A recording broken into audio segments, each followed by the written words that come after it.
The local spell.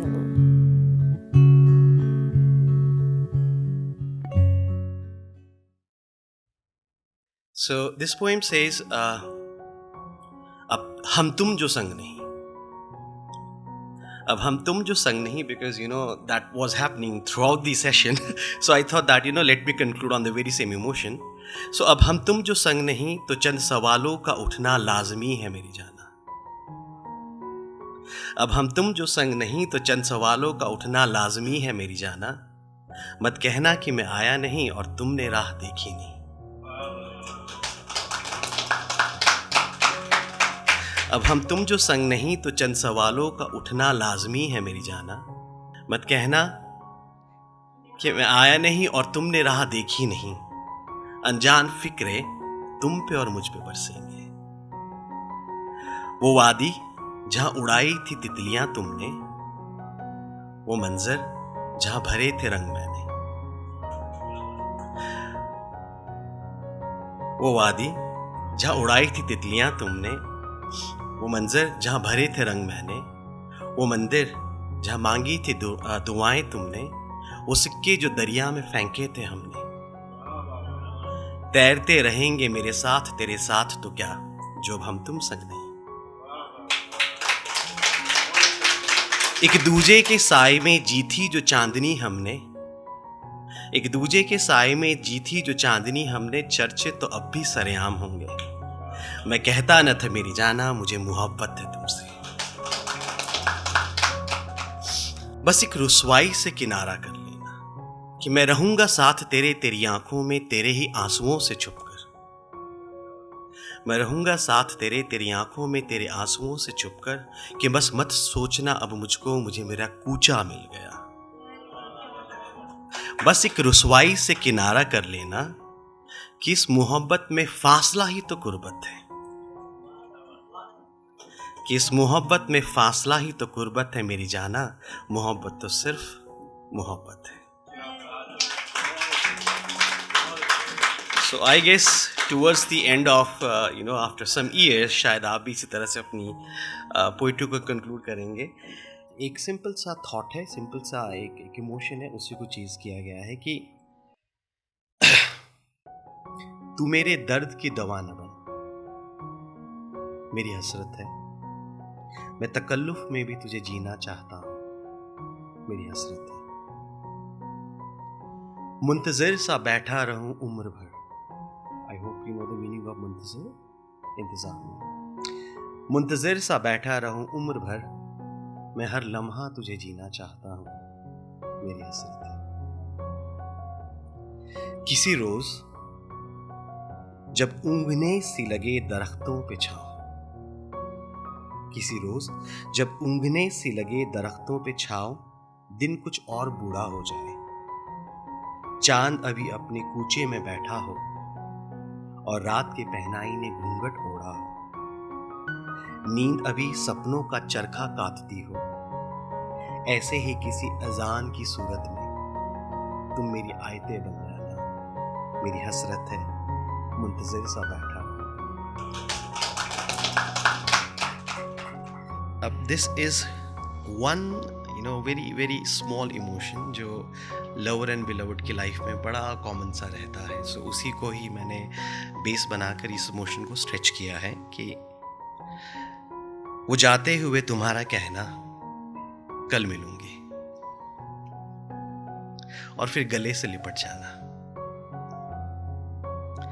वो जाते हुए तुम्हारा कहना कल मिलूंगी, और फिर गले से लिपट जाना. पानी की रगों में रंग घोलती हो जैसे, मेरे कैनवस का हर कोना ऐसे में हकीकत सा लगता है.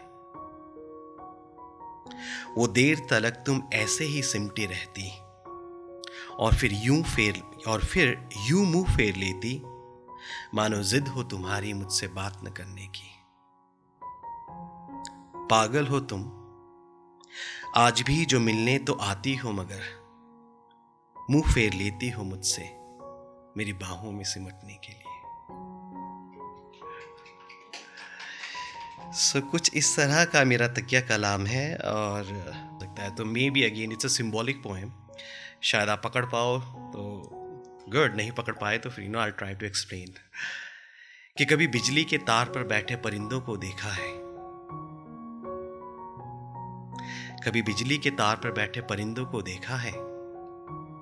असल में वो परिंदे नहीं हैं, वो राहगीर भी नहीं है जो रास्ता भटक गए हो. घोंसला तो है इनका भी, मगर बैठे हैं मानो कोई फिक्र नहीं है. हवा का एक झोंका जब किसी तार को हिला देता है. कुछ परों के उड़ने की आवाज होती है, मगर कोई परिंदा उड़ता नहीं है. कभी बिजली के तार पर बैठे परिंदों को देखा है. एक बार फिर से देखना मेरी निगाहों से. So I guess this is the emotion, or rather I'll say, love in true sense. Maybe you are too young to understand, what I have recited just now, or maybe, वक्त का जो आपका experience रहेगा, वो शायद आपको ज़रूर सिखाएगा कि ये जो लव के इमोशंस होते हैं, ये किस उम्र में किस तरीके से मैच्योर होते हैं. So this poem I thought on the part of my beloved, or the better half, and tried to live the emotion, and this is what I have penned down. जब जब भी तुम्हारी नज़म में उतरी हूं, मैं मुकम्मिल हो जाती हूं. सादे कागज का एक नया जोड़ा, और न जाने क्या क्या बुनते रहते हो उसमें. कॉफी का मग अब ठंडा हो गया है, और यूं भी तुम्हें देखना अच्छा लगता है.